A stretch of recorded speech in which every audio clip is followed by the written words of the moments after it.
Welcome back to the Daily Five Podcast. It's your host, Rainy Cage. And guys, the summer is over. I know, it just flew by. Did for me, anyways.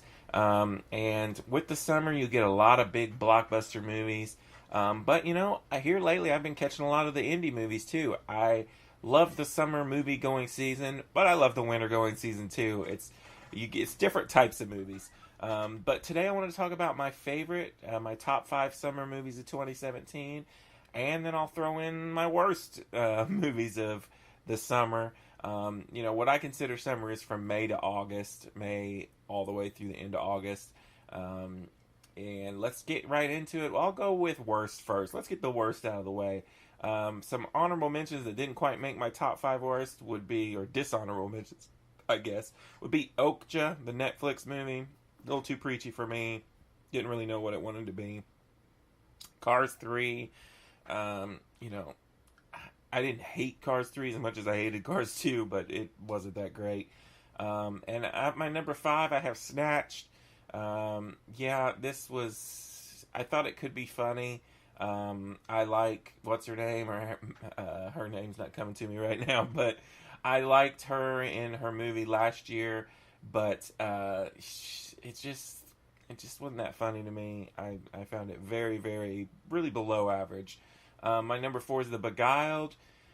Another movie that had pretty decent performances, but the story was very predictable, and it just kind of ended, and it was just, you really were there for the performances, not the movie as a whole, and I was just kind of bored during a lot of it. My number 3 is Baywatch. I had hoped that this could be the next 21 Jump Street.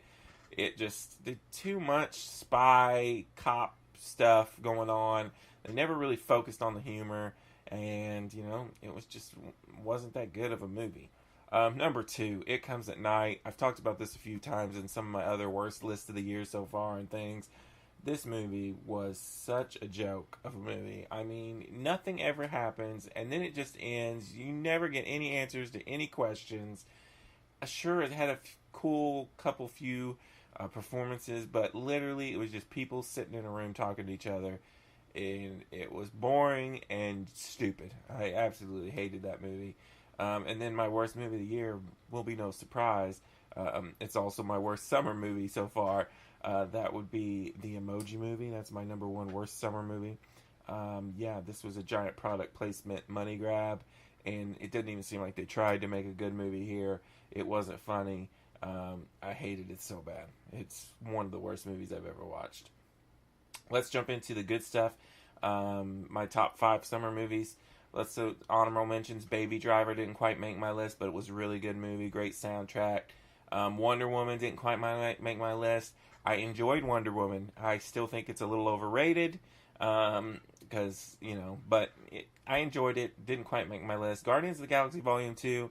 I enjoyed it. Didn't quite make my list. I'm not the biggest Guardians fan, but I thought it was just as good as the first one, really. Number 5, I'm going with The Big Sick. I know a lot of people haven't even heard of this movie. It is a comedy, a rom-com, kind of dark death comedy. It's hard to explain. If you've seen things like 50-50, it's kind of like that. It's about a comedian and his girlfriend gets sick. But it's really funny. It has some great performances.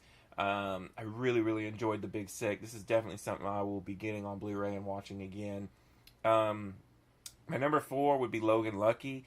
Logan Lucky is a by-the-books heist movie, but the performances in it are so good. Daniel Craig just cracked me up the entire movie. Adam Driver was fantastic. I really enjoyed Logan Lucky. I loved all the characters in it. Number 3, Wind River. I've talked about this a lot here lately. Wind River kind of blew me away. It had that Hell or High Water vibe of last year. It's kind of a Western murder mystery out in the middle of nowhere. Great, great performances. Beautiful cinematography. Great story. I loved Wind River. War for the Planet of the Apes. Completion of one of the greatest trilogies of all time. I didn't like it as much as the second one. It's still really, really good. I only got a chance to see this once, so very much looking forward to the Blu-ray so I can watch it again. It was dark. It was depressing at times, but it was really good.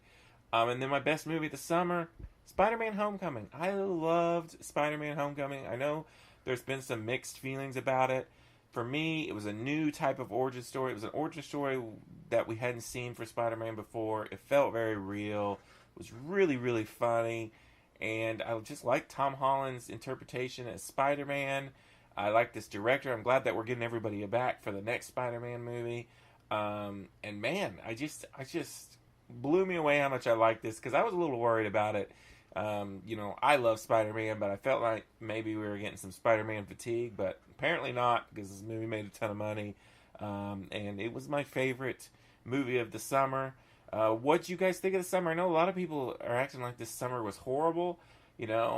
Every summer has its good and its bad. I felt like it was better than last summer. It had good movies, had bad movies. Just went by too fast. Well, until next summer, we'll see what happens. We got new Jurassic World next summer. But yeah, this is Radio Cage. Peace out.